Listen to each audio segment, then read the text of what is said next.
Acha.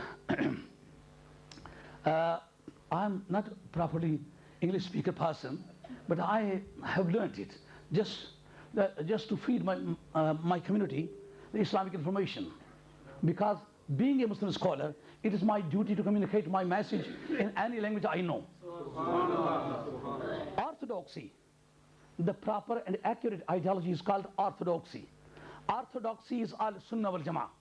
According to authenticated references of the reliable books, it can be easily established that only the Sunni Muslims are the persons who would be saved on the judgment day from the punishment and chastisement of Allah Rabbul Izzat. And anybody else who is not believing in the orthodoxy would be punished, and no action or omission on behalf of him is acceptable to Allah Rabbul Izzat. Acceptance of all actions and omissions depends on the orthodoxy. If a Muslim believes in Muhammad Mustafa ﷺ as an orthodox, his practice, his liturgical activities, his devotions, his sanctifications, and his virtues would be accepted by Allah Rabbul Izzat. Otherwise, all of his struggles, efforts, and strives would be rejected by Allah Rabbul Izzat. Because the first thing is recognition. When a person recognizes the states of Muhammad Mustafa ﷺ, that recognition is called Ahlus Sunnah Wal Jamaah. The fundamental attitude of the Sunni people is to accept the dignity of Muhammad Mustafa ﷺ and the grandeur of Muhammad Mustafa ﷺ without any type of objection. Just like Siddiq Akbar radiallahu anhu was reported by the Muslim scholars that he happened to meet Janab Muhammad Mustafa ﷺ on the way. When Nabi Kareem ﷺ was asked to promulgate, to proclaim, to be a prophet in the society, but he excused in front of Allah Rabbul Izzat, "Oh my Lord, it is not possible for me to announce openly in the open ground for my prophethood because I am just equal person to the society of Mecca. It is not possible for me to offer myself as a prophet. Therefore, I should be given a reprieve for a time." Because the people could not be prepared. Then Allah Rabbul Izzat suggested a person who happens to meet him in out of the Meccan population. When he came, Nabi Kareem ﷺ, out of the population, he happened to meet Hazrat Siddiq Akbar radiallahu ta'ala. He said, "Oh Siddiq Akbar radiallahu ta'ala, do you know me?" He said, "Yeah." "Did I tell a lie in my whole of life?" He said, "No, not at all. You are innocent person. You are very chaste. Your practice, your practical life, your character is very appreciable. I cannot show any pinpoint in your life. Therefore, I can accept your nobility, your stability, your punctuality, your honesty, and I am a person blindly believing in you." He said that if you believe me to be a true person, please accept me as your prophet because Allah Rabbul Izzat has advented me as a prophet. He said, "Then what is the way to accept you?"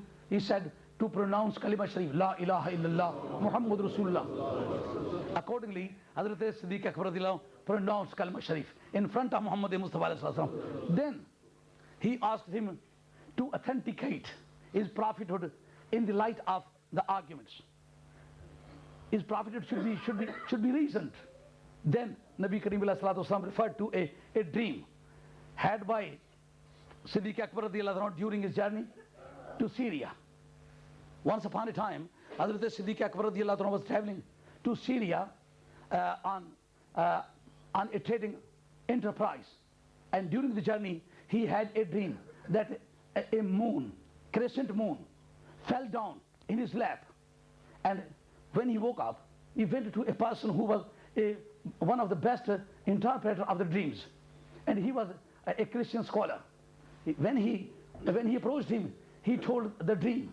He said that if you promise me not to tell anybody before the realization, when interpretation comes in the field that is called realization, before the realization is prohibited to be told to anybody else in the world. If you promise me not to tell the interpretation or realization of this dream, I shall interpret it. He said that I'm ready. I promise you to keep it secret. Then he told him that the last and final prophet was going to appear in the world. and you would be the first person as an adult person to accept his message, and you are a very lucky person. You will be given a great preferability and preference in your society. But it was kept secret by Siddiq Akbar radiallahu ta'ala anhu up to the time of question of Muhammad Mustafa alayhi salatu wasalam. When he asked for the reasoning of Nabi Kareem alayhi salatu wasalam, then the gear of the Prophet began to work. Nabi Kareem alayhi salam told him that the reason, the authority of my prophethood is that that dream which you had during your journey while going to Syria. I am the same person who was told about.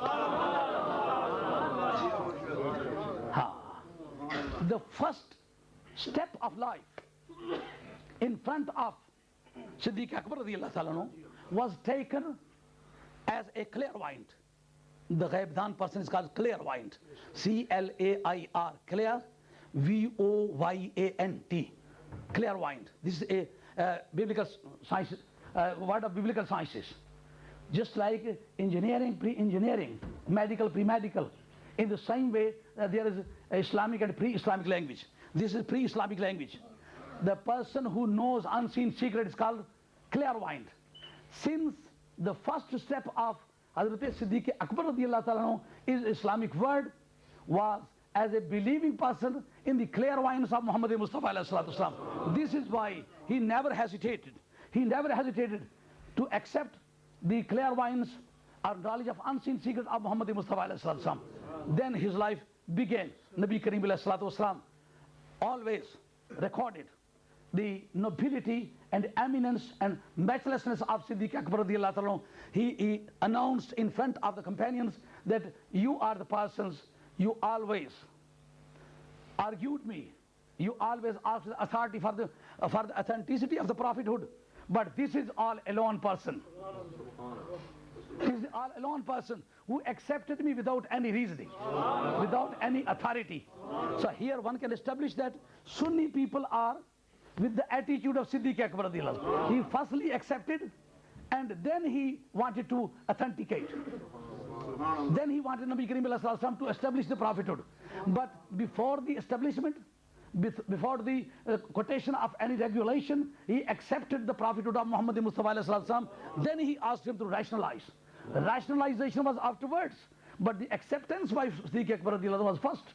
So this is the proper attitude of a Sunni person, that he should believe in the dignity of, in the nobility of, in the grandeur of, in the excellence of Muhammad Mustafa alayhi salatu, in the magnificence of Muhammad Mustafa alayhi salatu, and then he should ask the reasoning to establish the dignity. So this is the end of my lecture, if you want. I am deadly tired, otherwise I can continue. And if you like any other question, you can put in English, I can answer. Would you like? No, not at all. This is not my subject prepared properly for my expression, because at the spot, simultaneously or spontaneously, without any context, this question was put to me to address the people in English language. But now I am ready. If any person likes to ask me to explain anything at any topic, I am ready.